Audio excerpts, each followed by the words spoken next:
Pika e 6 është shqyrtimi projekt ligjit për masat e përkohshme të produkteve themelore në raste të veçanta të destabilizimit në treg. Ky projekt ligj është një instrument i domosdoshëm për të mbrojtur qytetarin kohë krize, duke garantuar furnizim të qëndrueshëm dhe çmime të drejta për produktet themelore. Ai jep shtetit mekanizmat ligjor për të ndërhyrë në mënyrë proporcionale, transparente dhe në interes publik kur tregu përballet me destabilizime serioze. Nëpërmjet këtij ligji, qeveria dëshmon vendosmërinë për të parandaluar abuzimet dhe për të ruajtur konkurrencën e ndershme, duke mos lejuar që krizat të shndërrohen në barë të padrejtë për qytetarët. Ky është një hap i përgjegjshëm i cili forcon kapacitetin tonë për menaxhimin e krizave ekonomike dhe për mbrojtjen e standardit jetësor. Në përputhje me marrëveshjet ndërkombëtare dhe rrugën tonë evropiane, ne po ndërtojmë një shtet që jo vetëm reagon, por njëkohësisht edhe parandalon dhe mbron. Për më shumë detaje lidhur me projekt ligjin, e ftoj ministrin e Industrisë, Tërmarrësisë, Tregtisë dhe Inovacionit, zonjën Mimoza Kusari Lila, që ta marrë fjalën. Faleminderit shumë, nderuar kryeministër, të nderuar zëvendës kryeministra, ministra, zëvendës ministra. Ministria e Industrisë, Ndërmarrësisë, Tregtisë dhe Inovacionit, në mandatin e saj për propozimin e projekt ligjeve dhe politikave të ndryshme për miratim në qeveri dhe rrjedhimisht në kuvend, ka qëllim për krahjen e sektorit privat, lehtësimin e të bërit biznes, por fokusin e veçantë e mban tek mbrojtja e konsumatorit dhe interesat e qytetarëve të Republikës. Lidhur me këtë, më lejoni që në kapacitetin tim si ministre të propozoj për miratim projekt ligjin për masat e përkohshme të produkteve themelore në raste të veçanta të destabilizimit në treg dhe të paraqes qëllimin e rëndësinë e miratimit të këtij projekt ligji. Ky projekt ligj ka për qëllim të përcaktoj kornizën ligjore për vendosjen e masave të përkohshme dhe proporcionale për produktet themelore në raste të veçanta të destabilizimit të tregut, me synim mbrojtjen e konsumatorit dhe interesit publik, si dhe vendosjen e një mekanizmi të ri, të pavarur, institucional dhe procedural për menaxhimin e situatave që vijnë si rezultat i luhatjeve të theksuara të çmimeve në treg.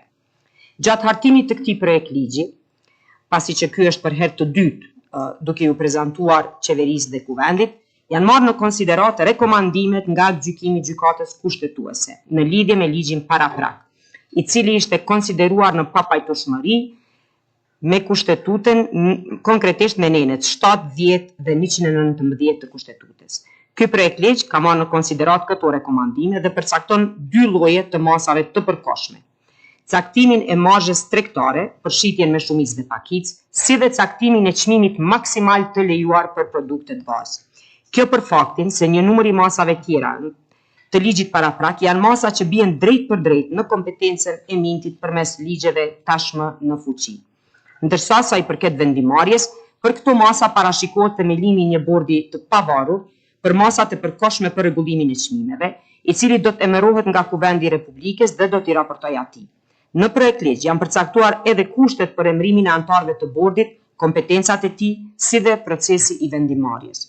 Projekt ligji ndërlidhet ngushtë me prioritetet e qeverisë së Republikës së Kosovës, duke kontribuar në mbrojtjen e konsumatorit.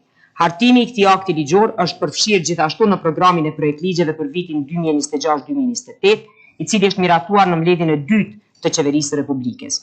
Projekt ligji është udhëhequr nga Departamenti i Tregtisë dhe është hartuar në bashkëpunim me grupin punues, i cili është i përbërë nga përfaqësues të gjitha institucioneve publike që kanë ndërlidhje me zbatimin e këtij ligji.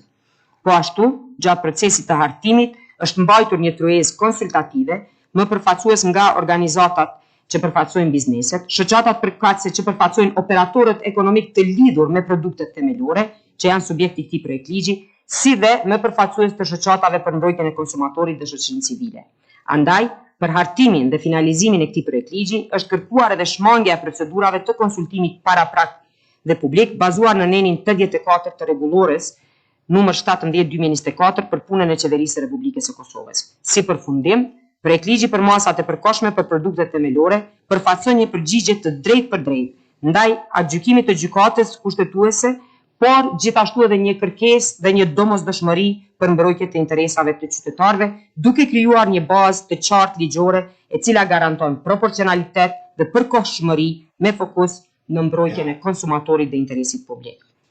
Andaj, duke marrë parasysh të gjitha të lartcekurat, ftoj ju kolegë të nderuar në kabinetin qeveritar që ta miratojmë këtë projekt ligj dhe ta procedojmë në kuvent për miratim të më të tjeshëm. Ju faleminderit.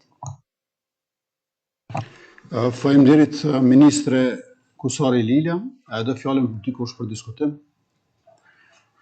Ju ftoj për miratim, kush është për? Faleminderit, kundër nuk ka, abstenim nuk ka, konstatojmë që miratohet.